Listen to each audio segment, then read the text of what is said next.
So the president sent a delegation after 2 weeks, and after we had to scream our heads out here. I mean, it speaks volumes. I mean, you can't make this up. When Nigerian elites lose somebody, does it take 2 weeks for them to go pay a condolence or to commiserate or feel like they love them? I mean, I'm sure when we say that now, a couple of people will say, oh, at least they went there after 2 weeks. And what has the rescue operation been like? I saw Trude Gideon's tape over the weekend. Very painful. I saw the story of Aminat. I also saw the story of the villagers there. In fact, you know, proud to this time that some of the vigilante in the area had gone into the bush and some of them were bombed and killed. So what has been done to be able to bring these people back? What has been done? In fact, Trude was, as it is when you go to anywhere, you try to, give little gifts and things like that. The villagers said they don't want any gifts. That all they want is their people back home. The other day when Governor Seyi Makinde was there, the husband of the principal was crying. That's the human calamity. Although we give kudos to them when they do well. The Papri incident, we hear that the DSS have been able to apprehend some people linked to the Papri incident, which is a good one. But when you look at this is very sad. National Security Advisor Gbajabi Amila was there. Yes, you say that's the president's strongman delegation. But it will not be bad for the president too to be there. The president is in Lagos here. It wasn't Gbajabi Amila or Nuhu Ribadu people voted for. They voted for their commander-in-chief. Or is it when it's campaign period that politicians can move around and see their people? So please, we want them to be there.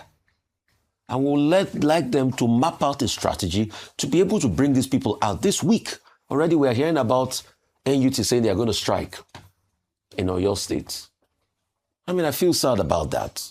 But what do you want them to do? I don't want strikes. I've never been somebody that's, okay, maybe probably strike is going to be the solution to this matter.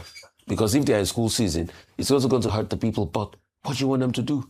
I hear some people want to organize protests. People are now speaking up. Can we bring these people out this week, next week? At least to make this pass over us and account for everybody. And we are also talking about Oyo. What about the people in Borno? Let's not forget those people too. When will the president send the delegation? Or why can't he go himself there? Commander-in-Chief means I will be there for you. Commander-in-Chief of Armed Forces. This morning I had to read out Section 14, Section 2. And please, I'm beginning to hear a narrative I want to correct. For people that are saying that security is for everybody. No, it's not for everybody. It's for the security forces. That's why we abdicate our sovereignty to you. Read Section 14, Section 2B. Section 2A first says the sovereignty is for the people. Government derives its sovereignty from that people. That's why it's through elections. Then 2B now talks about security is the primary purpose of the government.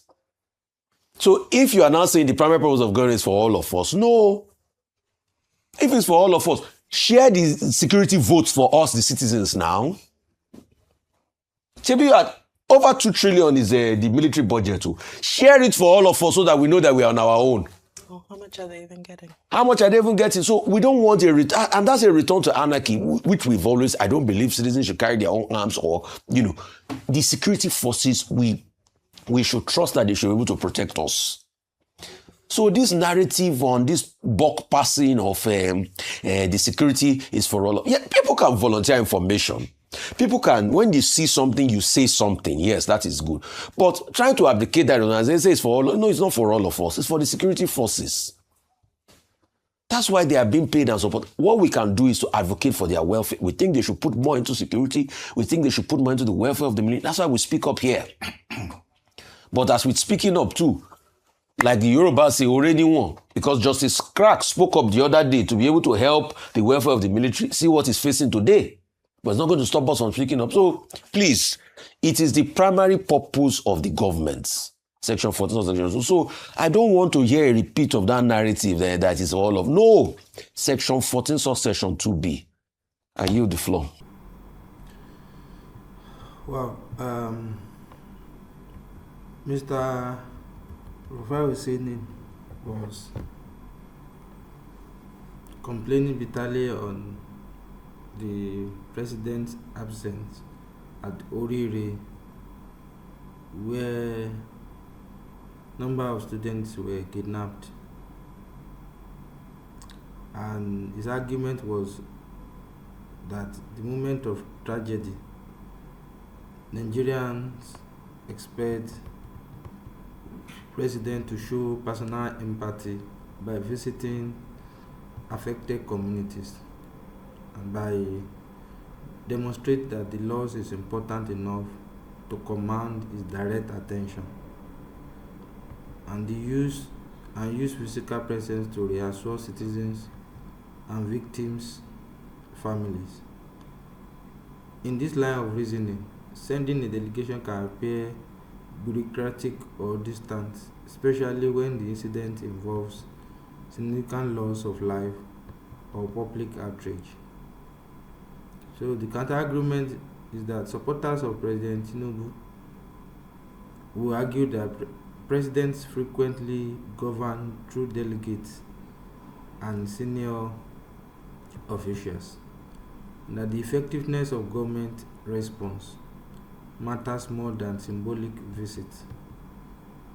Also, supporters will argue that security, scheduling, and state responsibilities often require delegating such assignments, and that also presidential visit does not automatically solve the underlying problem. Political significance is that the debate is really about two different views of leadership. Symbolic leadership. Citizens want to see the president physically present. Presence communicates compassion and seriousness. The other side is the administrative leadership. The president's role is to coordinate government action. Delegation is a normal part of executive governance. Was Rufai criticism fair? Well, however, whether the criticism is convincing depends on the scale of the tragedy, whether Tinubu publicly addressed the victims, what concrete assistance followed the condolence visit, whether the delegation had enough authority to act on behalf of the presidency. A balanced assessment would be that Rufai was highlighting a perception problem for the presidency. Many Nigerians judge leaders not only by policy outcomes but also by visible compassion during crisis. At the same time, delegating condolence missions is a common practice in government and is not by itself evidence of neglect. If you send the issue Rufai Oseni appeared to raise is less about whether delegations are normal in government and more about what a presidential response communicates during a crisis. So, President Bola Ahmed Tinubu sent a delegation to Orire, local government area in Oyo State, following the kidnapping and killing of a teacher and the adoption of pupils and staff. The delegation reportedly visited affected communities around Ogbomoso and conveyed the president's condolences while announcing security measures and rescue efforts. When Rufai critiques this kind of response, his argument is usually built on symbolism matters in leadership. President's physical presence can reassure victims, as we have rightly said. It signals urgency and national importance, as we have said. And also, citizens often judge compassion through visible actions, not only policy statements. So, the next thing is the Nigerian security crisis has become emotional. See, the many communities feel abandoned after kidnappings and killings. Sending officials may be viewed as a routine government protocol rather than exceptional concern. Presidency has a perception challenge. Even if security agencies are working behind the scenes, public may interpret delegation as distance from the sovereign. So the opposing argument is also strong. Presidents regularly govern through ministers, advisors, and special envoys. What matters most is whether security operations produce results. Tinubu reportedly ordered specialized rescue efforts and additional security measures for the area, which supporters will argue is more important than a symbolic visit.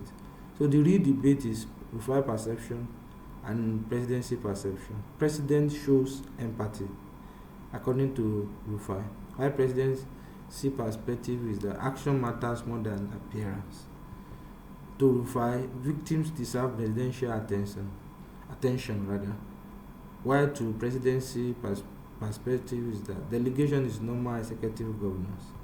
Physical visits send a stronger message, according to Rufai, and then the president cannot personally attend every tragedy, according to the presidency. So from a political communications standpoint, Rufai's criticism has weight because Nigerians often expect leaders to be physically present after major tragedies. From an administrative standpoint, the presidency can reasonably argue that deploying security resources and a high-level delegation is a legitimate response. The strongest version the Rufai argument is not that delegation is strong, but that in moment of national grief, leadership is judged both by action and by visible empathy. So the strongest defense of Tinubu is that effective rescue operations and government interventions are more important than ceremonial appearances. What do you think? What's your take about Rufai's argument? Let's talk, please, on this matter at our comment section, and let us also subscribe. Thank you for watching. Have a wonderful day.